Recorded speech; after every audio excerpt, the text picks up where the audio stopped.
ভারতের সাথে তিক্ততা চায় না অন্তর্বর্তী সরকার। দুই দেশের সম্পর্ক উন্নয়নে প্রধান উপদেষ্টা চেষ্টা চালিয়ে যাচ্ছেন বলে জানালেন অর্থ উপদেষ্টা। দেশটির সাথে অর্থনৈতিক সম্পর্ক ঠিক রাখতে 50,000 টন চাল আমদানি করা হচ্ছে। অব্যাহত রয়েছে ব্যবসায়িক সম্পর্ক। উপদেষ্টা জানান, ভারত বিরোধী কর্মকাণ্ড পরিস্থিতি জটিল করছে, যা সরকারের বক্তব্য নয়। রিপোর্টে জানাচ্ছেন মাহবুব কবির চপল।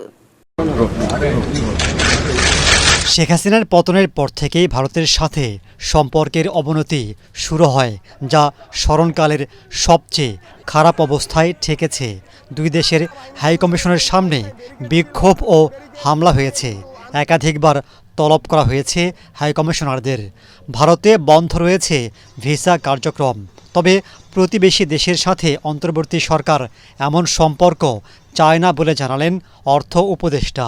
আমরা দুই দেশের মধ্যে যেন কোনো তিক্ততা না হয়, এটা যদি বাইরে থেকে যেই করে থাকে, আমরা চাচ্ছি না এটা দুইটা দেশে অ্যাপারেন্টলি কোনো তো ঝামেলা নাই আমাদের সাথে, যে ট্রেডের ব্যাপারগুলো না, ইকোনমিকের সাথে বললাম।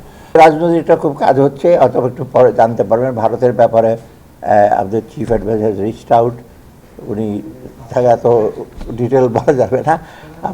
আমি কথা বলেছি নিজে ভারতের হাইকমিশনার রিয়াজ আহমেদুল্লাহ, আমি তো চিনি ওকে।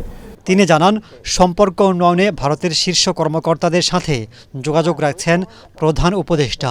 দেশটি থেকে 50,000 টন চাল আমদানি করা হচ্ছে। বড় গ্রুপ এন্টি ইন্ডিয়ান না, সেটি আমি বলছি, এগুলো যারা বলছে এগুলো তো আমাদের জন্য একটু কমপ্লিকেট করে ফেলছে, তাই না? এগুলি যে আমাদের ন্যাশনাল ফিলিং তো না, এটা আমরা কেউই চাই না। তো এই যে ভারত থেকে যদি চাল না আনি, এখন আমি যদি ভিয়েতনাম থেকে আনতে যাই আরও 10 টাকা করে বেশি লাগবে। আমি এই জন্য ভারতের চোটেতে ওখান থেকে আনবো না আমরা, এটা কম্পিটিটিভ প্রাইস। তো অত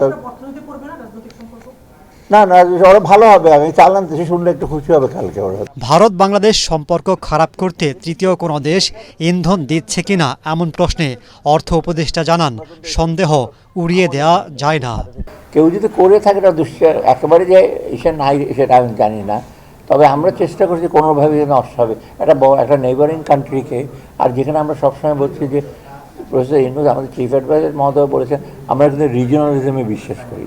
সেই জন্য তো ভারত একটা বড় নেইবার।